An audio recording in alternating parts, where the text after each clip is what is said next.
The F1 error code on the Indesit washing machine indicates a problem with the electronic motor triac, a crucial component that controls the motor's operation, including its speed. Over time, some parts of the machine may wear down due to prolonged use, affecting the triac's normal functioning and causing the F1 error to display.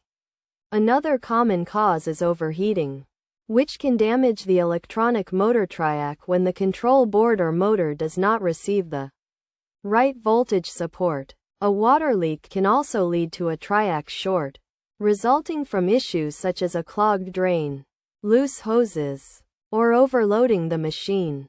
To fix the F1 error, first try restarting the machine by turning it off, unplugging the connector, waiting a few minutes, and then turning it back on to see if the error code is still displayed.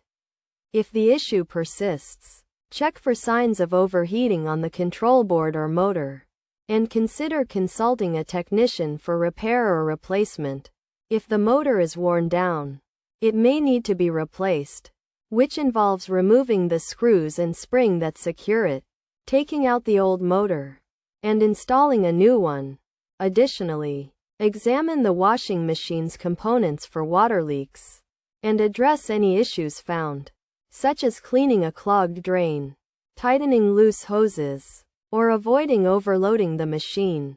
If water leaks have already damaged electrical components, they may need to be replaced.